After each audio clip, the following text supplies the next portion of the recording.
severe blow to James' mental health, and he became a sullen and withdrawn child.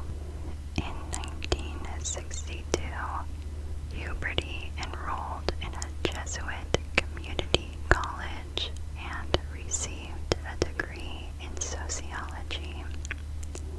He later went on to study at the Pittsburgh Institute of Mortuary Science, and he got a license in embalming. At that school, he would meet his future wife, Etna. They got married in 1965 and had 2 daughters, Celia and Cassandra. The family moved to Massacre, Ohio, where James found work as an undertaker at Don Williams' funeral home. Tragically, their house caught fire in 1971, and they were forced to move to Canton. James got a job as a welder for Union Metal Inc.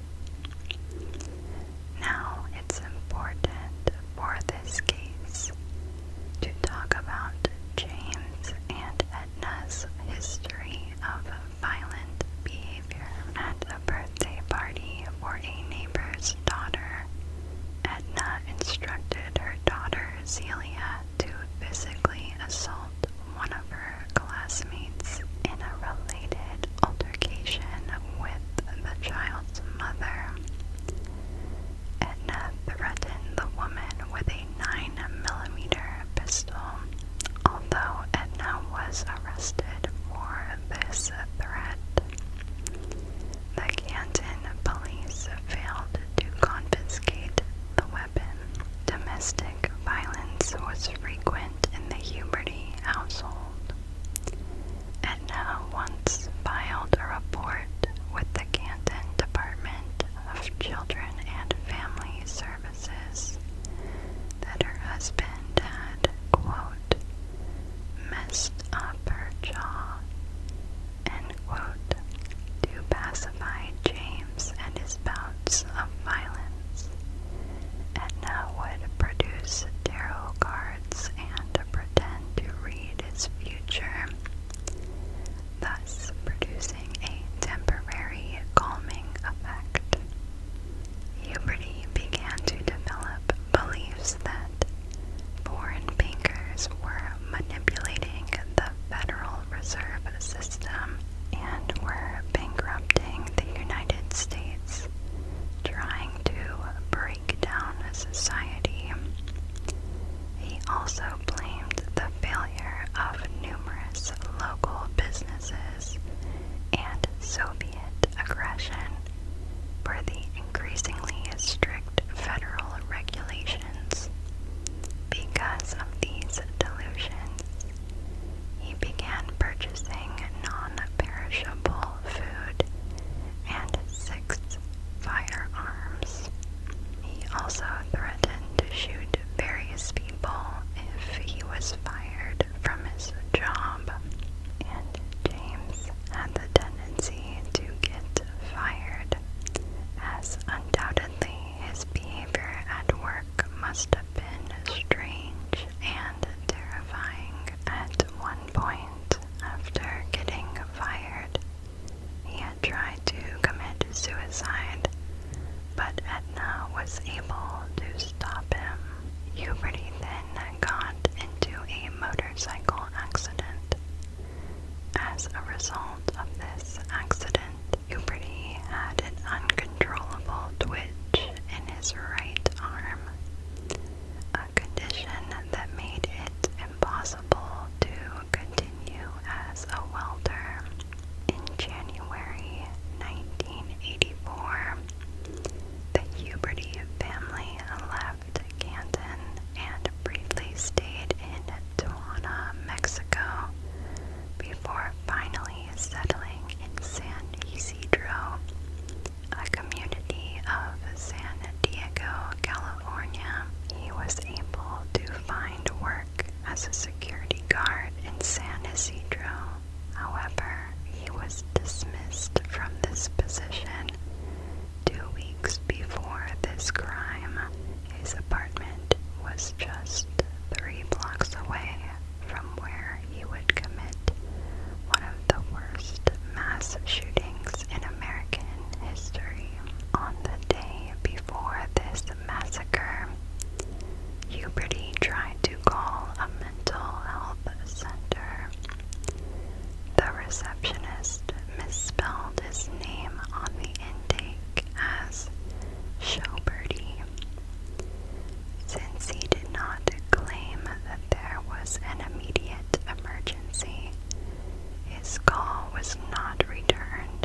His wife blew the comment off because he was known to say odd things from time to time. After the meal was finished, the family cheerfully headed home after a good day at the zoo.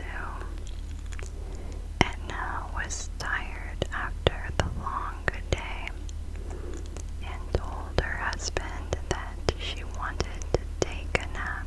James turned to her and said, quote, "I want to kiss you goodbye," end quote. When Edna asked what James was off to, James said, quote, "Heading out to go hunting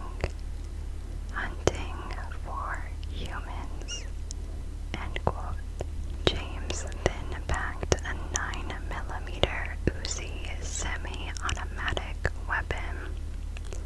He then packed a Winchester pump-action shotgun and a 9mm pistol with more than 300 rounds of ammunition. He walked around the house while carrying the gun on his shoulder, holding a box of ammunition and a bundle. He looked to his daughter, Celia, as he walked to the front door and said, quote, "Goodbye, I won't be back," end quote. His wife, Edna, would later give an interview where she talked about how you never think that this kind of thing would happen to you, that this kind of thing happens to other people. James drove down the boulevard, and eyewitnesses stated that he drove first towards a supermarket, then towards a U.S. post office, before entering the McDonald's parking lot at 3:55 p.m. It was only 3 blocks away from his home. He entered the restaurant, and there were 45 customers in there. James pulled out his shotgun and aimed it at 16-year-old employee named John Arnold. As he did so, the assistant manager, Guillermo Flores, shouted, quote, "Hey John, that guy is going to shoot you," end quote. But according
witnesses were shot at by Huberty, and officers descended and locked down the area.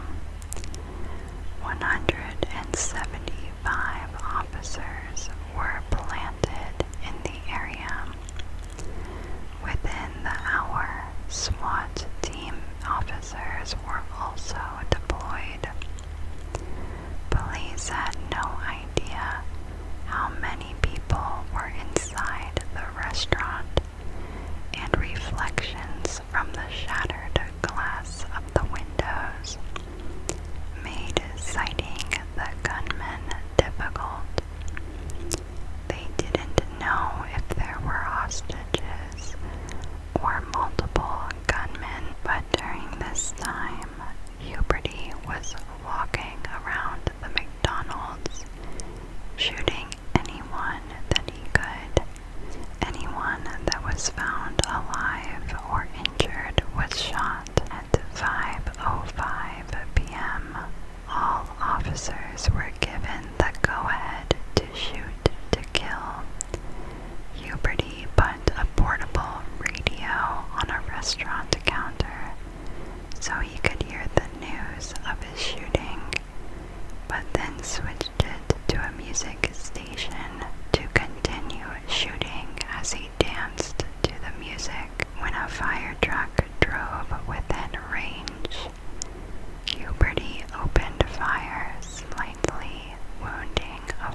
as an expansion of its off-campus locations. And in front of the school is a memorial to the victims consisting of 21 hexagonal granite pillars ranging in height from 1 to 6 feet.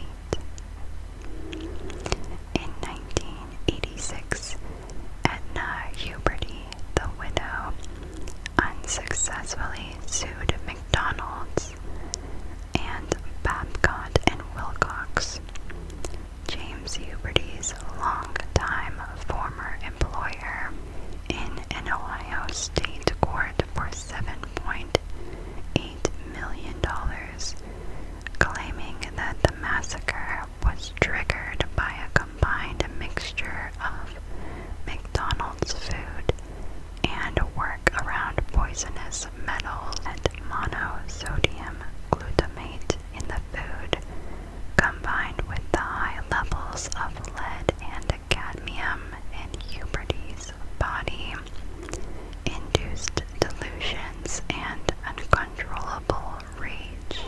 An autopsy did reveal that there were a high level of the metals, most likely built up from fumes inhaled during 14 years of welding. The results also revealed that there were no drugs or alcohol in his system at the time of the killings. Now, there are just no words for this kind of crime, and I just cannot understand such evil that could possess someone to walk in and claim that many lives. And my heart goes out to the victims and victims' families, along with the community. Such pure heartbreak.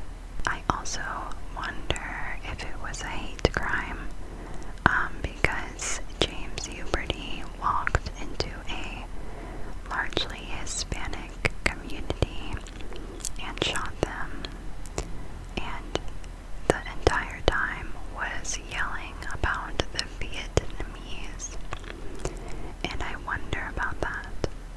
I'm also pretty upset that the wife would try to get money off of her husband